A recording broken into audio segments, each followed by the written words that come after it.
The courtroom was already buzzing that morning, filled with people waiting for their cases to be heard. Some were there for small disputes, some for traffic matters, and others for more serious hearings. The air was heavy with silence each time the judge entered, and the crowd always sat up straighter. Among them stood a man named Daniel, a veteran who had served his country for many years. He was not the defendant in this case. He wasn't there for himself at all. He had simply been asked to appear as a witness in a property matter that involved a friend. Daniel walked in wearing his neat service uniform. He had worn it because he believed it was the most respectful way to appear in court. On the left side of his chest was pinned a medal, just one, simple and shining. It wasn't something he wore for show or pride. For him, the medal was not decoration. It was a memory, a story, and above all, a symbol of those who never came back. When Daniel sat quietly waiting for his turn, some people glanced at him with quiet respect. A man in the back whispered to his son, explaining that the medal was given only to those who had done something truly honorable. A woman near the aisle lowered her head, remembering her own brother who had served.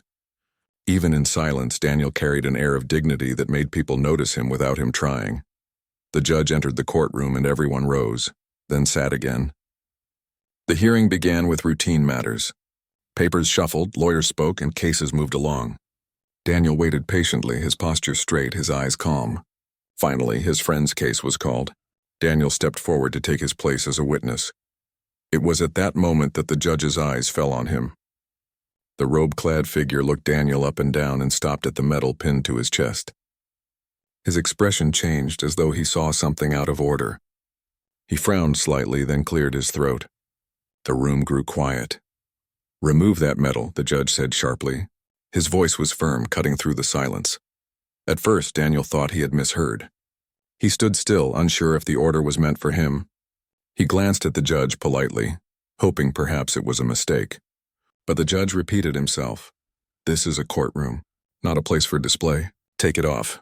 The sound echoed through the room. People shifted in their seats. Some tilted their heads in surprise. Others whispered softly, stunned by the command. A small gasp came from the widow sitting in the back row, who had earlier admired Daniel's quiet strength. Daniel stood frozen for a moment. He was a man used to orders. He had taken many in his years of service. But this order felt different. It wasn't about duty or discipline. It was about stripping away something sacred. He took a slow breath, steadying himself. "Your Honor," Daniel said in a calm, respectful tone, "this medal is part of my uniform. I wear it not for myself, but for those who gave their lives. It is not for decoration. It is for remembrance." The judge's eyes hardened. His lips pressed into a thin line. He leaned slightly forward, his voice rising just enough to make everyone hear. "This courtroom follows rules, not personal feelings. Take it off or you will not be permitted to remain." The words cut deep. Daniel's heart sank, but his face remained calm. Years of discipline taught him not to react in anger, yet inside a storm of emotions moved. He thought of the battlefield, of friends he had lost, of moments when that very medal had reminded him why he fought. To him, it wasn't just medal, it was memory. Around the room, the audience shifted uneasily. Some shook their heads quietly. A young man whispered, "That's not right." A lawyer at the back leaned toward his colleague, murmuring, "He earned that. It's not a trinket."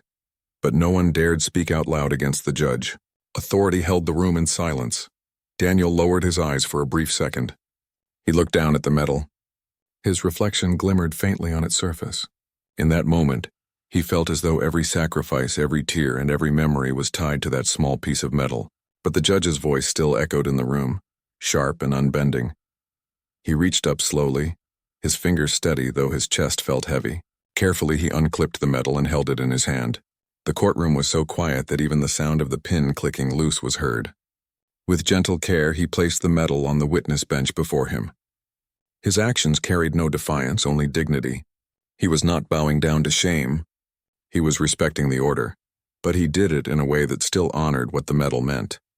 The room remained silent for several seconds. It wasn't the silence of order, but of disbelief. People stared at the judge, then at Daniel, then at the medal lying on the bench. A few lowered their heads, almost as if in mourning. A man in the back clenched his jaw, his eyes filled with quiet anger. But Daniel stood tall, his posture still steady, his face calm. The judge quickly turned back to the case, brushing the moment aside as though it was unimportant. But the truth was, what had just happened could not be brushed away. The act of forcing a veteran to strip off a medal in public had left a mark on every witness in that room. Some may have said nothing at the time, but the memory of that moment was already taking root. For Daniel, the rest of the testimony felt like a blur. He answered questions with honesty and respect, but his thoughts lingered on the small medal lying silently before him.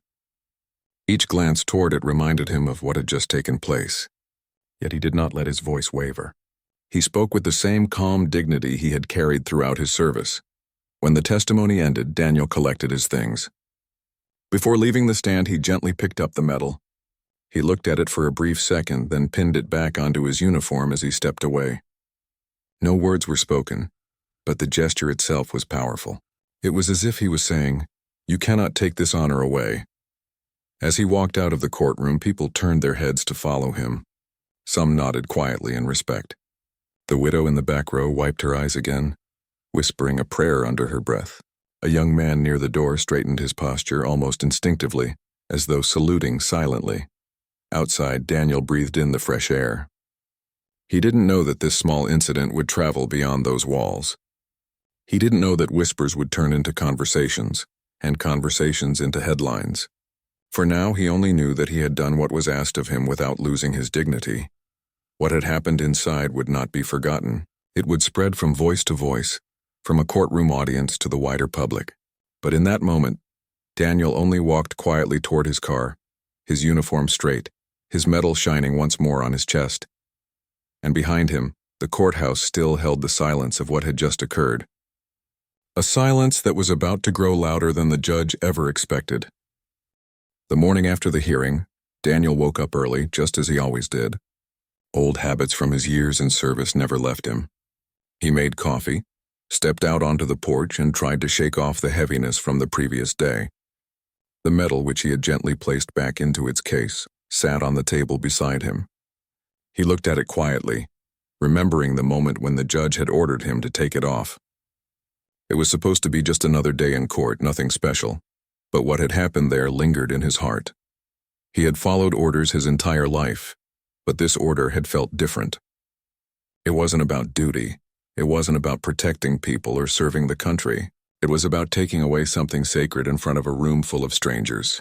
For Daniel, it wasn't anger that hurt the most, it was the disrespect. Not toward him alone, but toward everyone who had earned such medals, and toward those who never came home. Later that afternoon, a neighbor stopped by. She had been in the courtroom that day, sitting quietly in the back. Her husband had served years ago, and she had understood immediately what the medal meant to Daniel. She told him that she couldn't stop thinking about the way the judge had spoken, and the way Daniel had stood with such calm dignity. "People should know what happened," she said softly. It wasn't right. Daniel didn't reply immediately. He wasn't the kind of man to chase attention. He never told stories about his service unless someone asked directly, and even then he kept it short. But the neighbor was right. Something about what had happened didn't feel like it should stay hidden.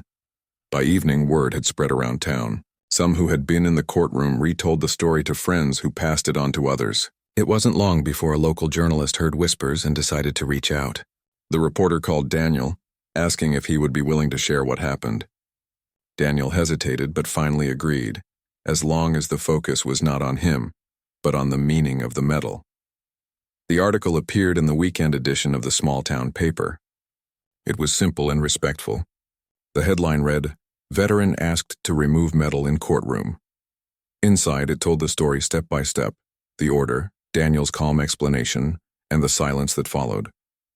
It did not use harsh words. It simply described the moment and left readers to decide what it meant. But what no one expected was how quickly the story would travel beyond their town. A retired soldier who read the article sent it to a larger veterans association. Within hours, it was shared across social media. Soon, hundreds of veterans were reading about Daniel's experience, and with each share, the number grew. Comments began to appear online. "This is a disgrace," one person wrote. "That judge needs to remember who gave him the freedom to sit in that chair," another said. But amid the outrage, there were also words of respect for Daniel. Many admired his calm reaction. He showed more dignity in silence than the judge did with authority, a veteran wrote. In just a few days, the story caught the attention of regional news outlets. Reporters arrived in town knocking on doors, trying to get quotes from witnesses. Cameras appeared outside the courthouse waiting for another chance to capture the judge or Daniel. What had started as a quiet incident inside four walls had now grown into something far larger. Daniel, however, tried to stay humble. When asked for interviews, he always repeated the same message. It wasn't about him. It was about respect for the uniform and the memory of those who had sacrificed everything. He never once spoke with anger.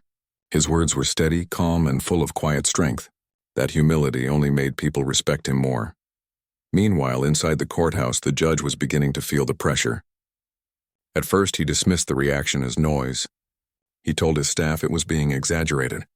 It was just a simple order, he said. But as the days passed, the whispers grew louder. Lawyers who had once feared speaking up now started to share stories of their own. They remembered other moments when the judge had spoken harshly, dismissing people without care. Some admitted they had filed complaints in the past that went nowhere. The spotlight was growing brighter, and the judge could not brush it aside anymore. The state judicial board began receiving calls, not just from angry citizens, but from respected veterans groups. Letters poured in, demanding an explanation, demanding respect. Even lawmakers started to comment, saying that no judge should belittle someone who had served the country. Back in town, the support for Daniel only grew stronger. On the day of his friend's next hearing, dozens of veterans showed up at the courthouse. They wore their uniforms proudly, with medals pinned to their chests. Some were young, some were old, some in wheelchairs, some leaning on canes, but all stood together, lining the steps outside. When Daniel arrived, he was taken aback. He had not asked anyone to come. He had not invited them. Yet here they were, standing tall, waiting for him. As he walked up the steps, they saluted him in unison. Cameras clicked. The sound of shutters filled the air, capturing a moment that would soon travel even farther. Inside the courtroom, the judge saw them too. His face tightened, but he said nothing. The weight of the public's eyes was now heavy upon him. Every word he spoke, every look he gave was watched closely. He tried to maintain control, but the balance of power had shifted. It was no longer his voice alone that filled the room. Daniel, however, remained the same as he always had. Calm, respectful, steady, he sat quietly, did what was asked, and spoke only when spoken to. His silence spoke louder than any speech could. That evening, footage of the veterans saluting him spread across national television. Anchors spoke about the growing story, showing images of Daniel walking past rows of decorated men and women. They replayed his gentle words from a brief interview. "This medal isn't about me. It's about them, the ones who never came back. That's why I wear it." People across the country watched, and something stirred in their hearts. Some felt pride, others felt anger at the judge, but all felt the weight of Daniel's dignity. It was a reminder of values that should never be forgotten. The judge had thought it was a small matter of courtroom order. But in truth, it had become a mirror reflecting his character. And as more eyes turned toward him, it became clear that his actions had opened a door he could not close. Daniel, meanwhile, continued with his daily life as best as he could. He never asked for the attention, and he never sought it. But everywhere he went, people stopped him to shake his hand, to thank him, or to tell him that they were standing with him. A simple trip to the grocery store turned into long conversations with strangers who felt moved by his story. What had started as a quiet moment in one small courtroom was now reaching the highest levels of public attention. The country was asking one question: how could a man who served with honor be treated in such a way? And that question was about to bring even more light into the shadows of the judge's past. The story was far from over. In fact, it was only just beginning to unfold. The sun was just beginning to rise when Daniel stepped outside his home one morning. The air was crisp, and the quiet street gave no hint of the storm of attention surrounding him. He had never sought fame.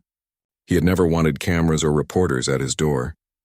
Yet now his life was suddenly part of the news. He held his coffee cup in one hand and looked down the road, seeing vans with television station logos parked nearby. Reporters waited patiently, hoping to catch a few words from him. Daniel sighed softly. He was not angry at them, but he wished things were different. Still, He reminded himself of the promise he had made. If speaking meant reminding people about respect for service and sacrifice, then he would not turn away from it. That day, the courthouse steps were crowded once again, but this time it wasn't only veterans. Ordinary citizens stood shoulder to shoulder with them. Teachers, farmers, shopkeepers, young students, and elderly families all came together. Some held small flags, others held signs that read, "Respect our heroes and honor not humiliation." When Daniel arrived, the crowd fell into silence, then slowly began to applaud. The sound was steady, not wild but full of sincerity. Inside the courthouse, tension filled the air. The judge tried to continue as if nothing unusual was happening, but every move he made was under watch. Lawyers kept their eyes on him, journalists filled the benches, and every sentence he spoke was recorded. When Daniel's friend's case was called again, Daniel rose with his usual calm, metal shining once more on his chest. He had made the decision that no matter what, he would not step into the courtroom without it. This time the judge said nothing about it. His eyes flickered toward the medal, then back to the papers before him.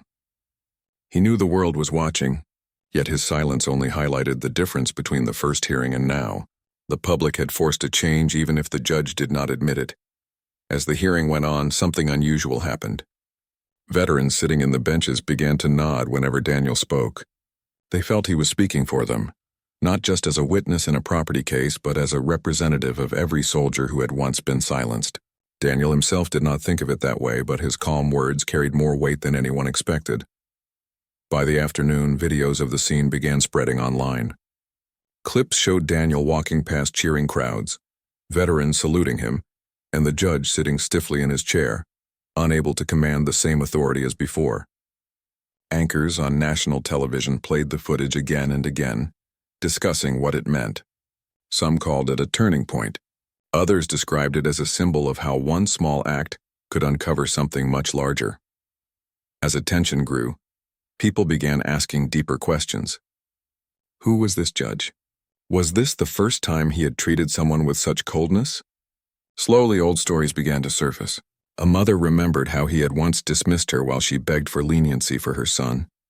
A business owner recalled being spoken to with unnecessary harshness. Lawyers quietly admitted they had seen the judge humiliate people in ways that seemed more about power than justice. The spotlight grew brighter. What had begun as a single incident with a medal had now opened the door to years of hidden complaints. Journalists started digging into court records. They found that several cases had already been appealed because of the judge's conduct. They discovered that letters of concern had been sent to the State Review Board, but were left unanswered. Now, with the nation watching, those letters could no longer be ignored. For Daniel, the growing storm felt overwhelming at times. He sat at his kitchen table at night, reading messages that arrived from across the country. Veterans from distant states wrote to thank him.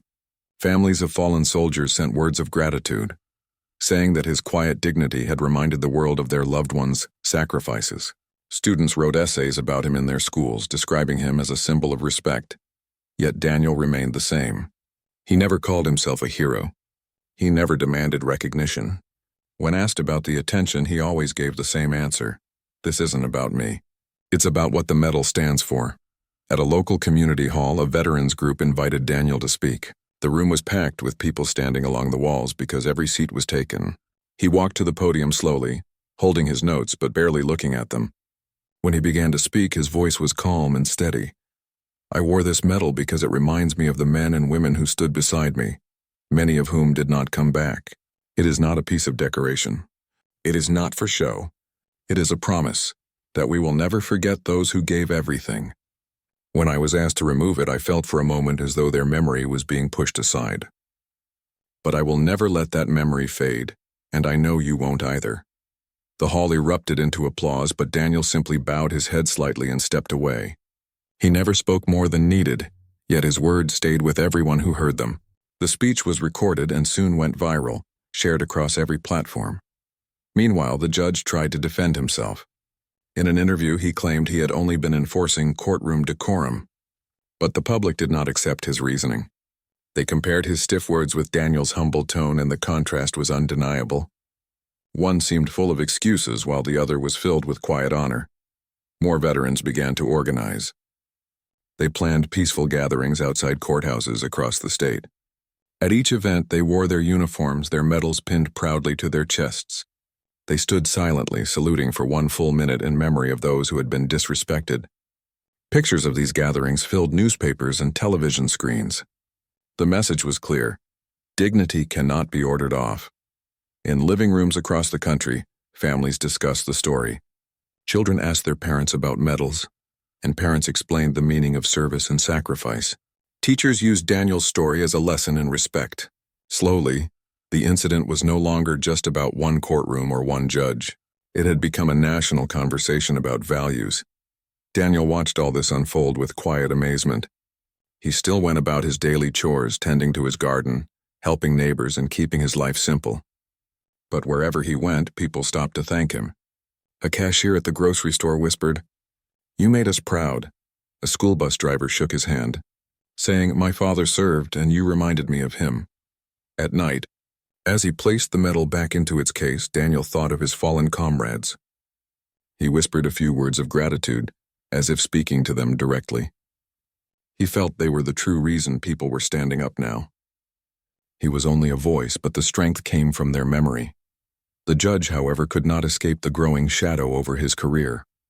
Each day brought new stories, new testimonies, new criticisms. His once solid reputation began to crumble. He had built his authority on fear and coldness, but now that same authority was unraveling in front of the nation. And yet, Daniel never once called for his removal. He never demanded punishment. He simply continued to live with dignity, trusting that the truth would reveal itself in time. The story had already traveled far. But the journey was not over. The next steps would not just affect the judge. They would test the entire system that allowed his behavior to go unchecked for so long.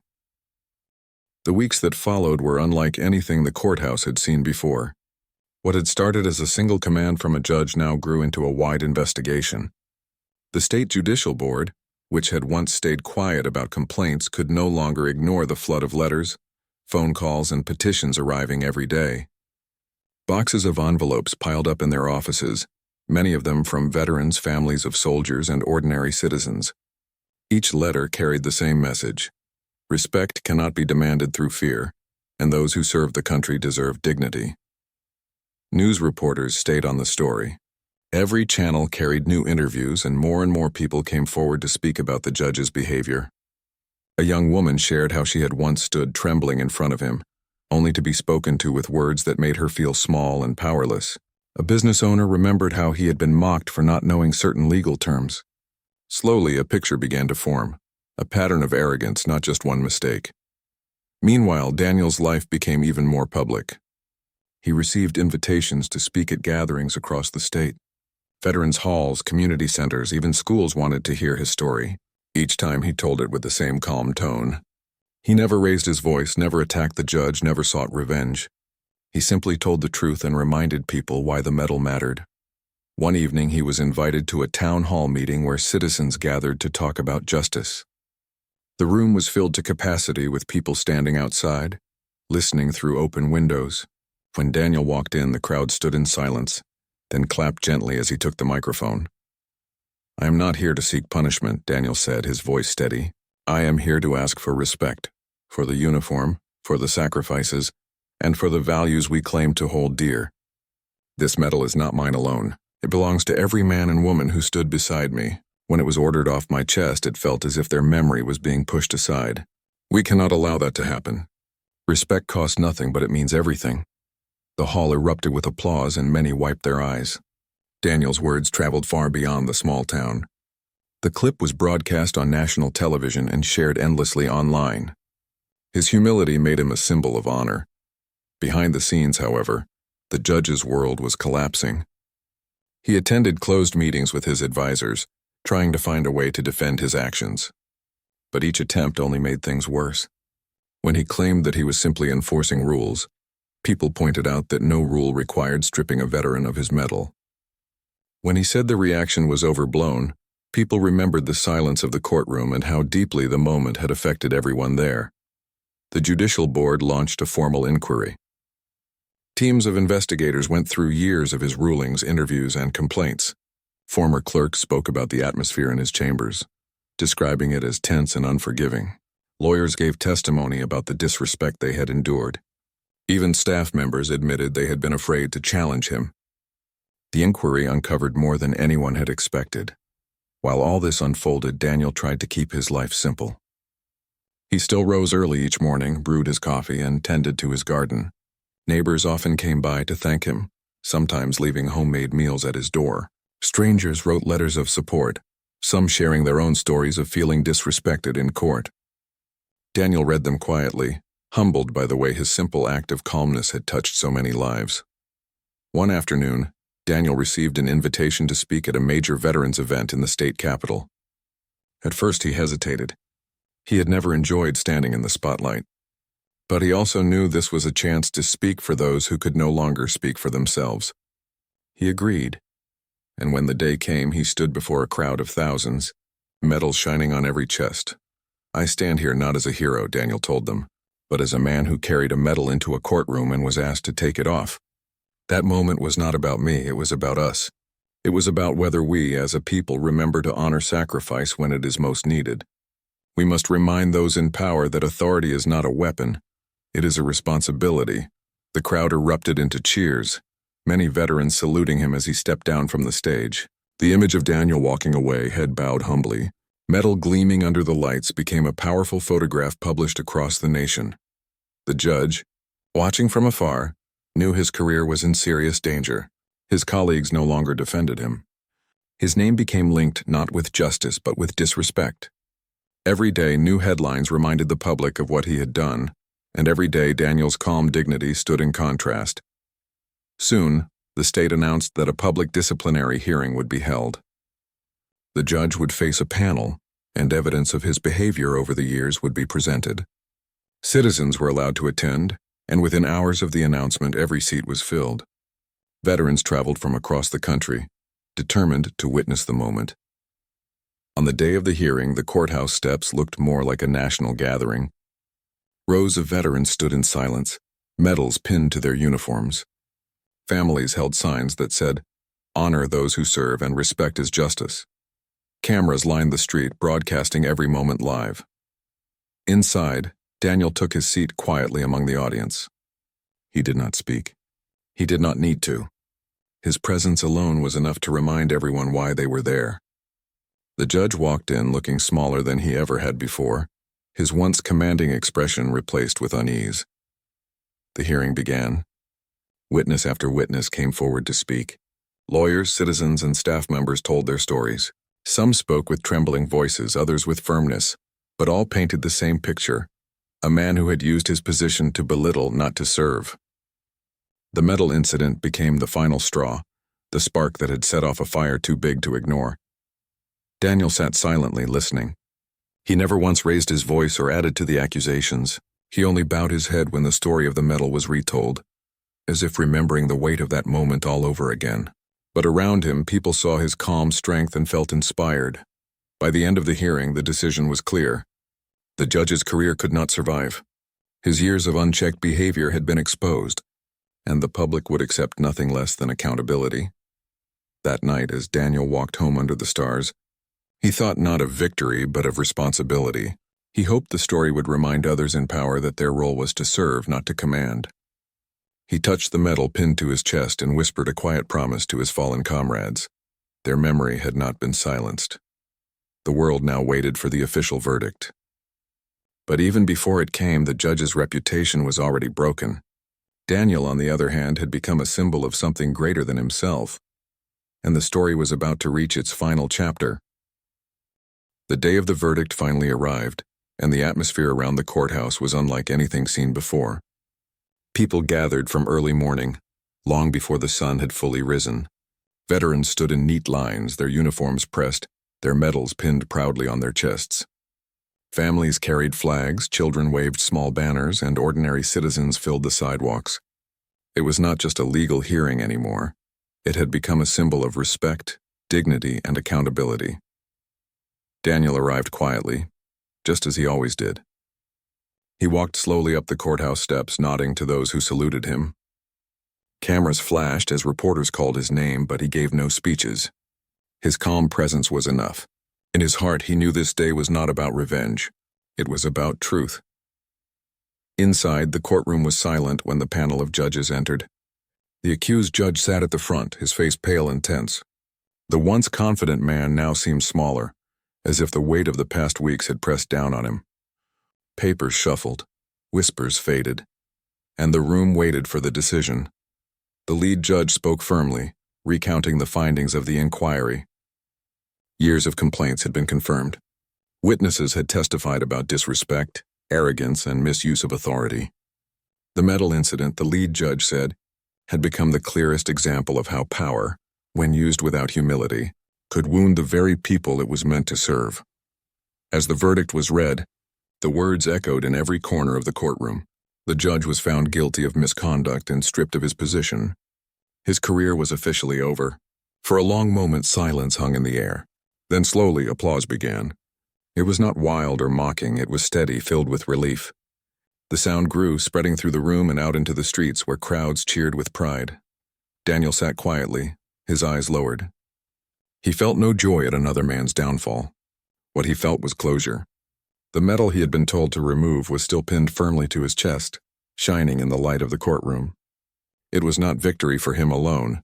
It was respect restored for every soldier who had ever been dishonored. When the hearing ended, reporters rushed to Daniel, asking for his reaction. He spoke softly, choosing each word with care. "This was never about me," he said. "It was about respect. Respect for service, respect for sacrifice, and respect for values that should guide us all. Authority must never be used to take away dignity." Today, justice reminded us of that. His words spread across the nation. That evening, every major channel replayed his statement. Newspapers carried his picture on the front page, showing him standing in uniform, medal gleaming, his expression calm and humble. People across the country felt moved by his example. In the weeks that followed, the story did not fade. Schools used it as a lesson about honor and humility. Churches spoke about it in sermons. Families discussed it at dinner tables. It became a story passed on not as gossip, but as a reminder of what true strength looked like. Veterans groups honored Daniel in ceremonies, presenting him with plaques and awards. But each time he responded the same way. "This belongs to all of us, not just to me." He never let the spotlight turn him into something larger than he was. He remained the same quiet man, living simply, carrying the weight of memory with dignity. One evening, months after the verdict, Daniel attended a parade held in honor of veterans. The streets were filled with music, flags, and cheers. When his name was announced, the crowd stood and applauded as he walked with fellow veterans. Children waved at him and some ran forward to hand him small flowers. He bent down gently, accepting them with a warm smile. For many watching, it felt as if the nation was saying thank you, not just to him but to every man and woman who had ever worn the uniform. Later, Daniel visited the grave of a fallen comrade. He stood in silence, the medal resting against his chest, and whispered, "They tried to take it from me, but they couldn't. It will always honor you." He placed a hand on the headstone and stood for a long while, the evening breeze carrying the sound of distant flags waving. The judge, on the other hand, faded quietly from public view. His career ended in disgrace, his authority gone. The courtroom that once echoed with his voice now served as a reminder of what happens when respect is forgotten. His name no longer carried weight. Instead, the story of his actions lived on as a cautionary tale. Daniel's story, however, became something greater. It was told not as a tale of conflict but of dignity. A man who had been ordered to remove his medal had instead reminded the world that true honor cannot be removed. His calm response had destroyed arrogance not through anger, but through patience and humility. As time passed, the memory of that day in court remained vivid in the minds of many. People who had been there spoke about it for years to come. Some said they had never forgotten the silence when the judge gave the order, nor the quiet strength with which Daniel complied. Others remembered the moment he pinned the medal back on his chest before leaving, a gesture that carried more power than any argument. For Daniel, life returned to its steady rhythm. He still rose with the sun, drank his coffee, and tended to his garden. Yet everywhere he went, people recognized him. They shook his hand, thanked him, and told him he had reminded them of what mattered most. Sometimes, when he walked through town, children pointed and whispered, "That's the man with the medal." He would smile, stop to talk to them, and explain gently why the medal was important. In those moments, he knew the story would live on through the next generation. Years later, when people spoke of the incident, they rarely mentioned the judge by name. Instead, they spoke of Daniel, the veteran who had stood tall, who had remained calm, who had carried dignity like a shield. His story had outlasted the career of the man who tried to strip it away. And so what began as a moment of humiliation for one became a lifelong lesson for many. The judge had destroyed his own career, but Daniel had gained something far more lasting: the respect of a nation and the memory of a medal that no order could ever truly remove.